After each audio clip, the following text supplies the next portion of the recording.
ಈ ಒಂದು ಟಿಪ್ಪಿಂದ ನಿಮ್ಮ ಕಾರ್ ಪರ್ಚೇಸ್ ಮೇಲೆ ನೀವು 3 ಲಕ್ಷವರೆಗೂ ಸೇವ್ ಮಾಡ್ಬೋದು. ಎಸ್, ನಾವು ಮಾತಾಡ್ತಾ ಇರೋದು ಕಾರ್ ಲೀಸಿಂಗ್ ಬಗ್ಗೆ. ಸ್ಮಾರ್ಟ್ ಸ್ಯಾಲರಿಡ್ ಪ್ರೊಫೆಷನಲ್ಸ್ ಕಾರ್ನ ಪರ್ಚೇಸ್ ಮಾಡ್ತಾ ಇಲ್ಲ, ಕಾರ್ನ ಲೀಸ್ ಮಾಡ್ತಾ ಇದ್ದಾರೆ. ಇದರಿಂದ ಅವರಿಗೆ 3 ಲಕ್ಷವರೆಗೂ ಸೇವ್ ಆಗ್ತಾ ಇದೆ. ಹೇಗೆ ಅಂತ ಹೇಳ್ತೀನಿ.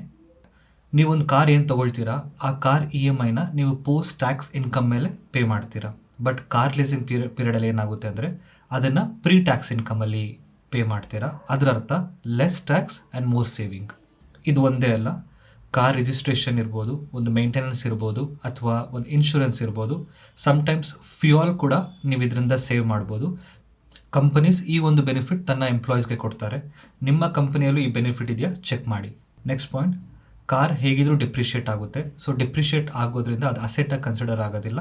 ನೀವು ಅದನ್ನ ಟ್ಯಾಕ್ಸ್ ಸೇವಿಂಗಲ್ಲಿ ಕೂಡ ಸೇವ್ ಮಾಡ್ಕೊಳ್ಬೋದು. ರಿಚ್ ಪೀಪಲ್ ಕ್ಯಾಶ್ ಫ್ಲೋ ಮೇಲೆ ಕಾನ್ಸಂಟ್ರೇಟ್ ಮಾಡ್ತಾರೆ ಹೊರತು ಓನರ್ಶಿಪ್ಪಿಂದ ಮಾಡೋದಿಲ್ಲ. ಸೊ ಈ ಒಂದು ಟಿಪ್ ನಿಮಗೆ ಇಷ್ಟ ಆಗಿದ್ರೆ ನನ್ನ ಚಾನಲ್ ಫಾಲೋ ಮಾಡಿ. Thank you.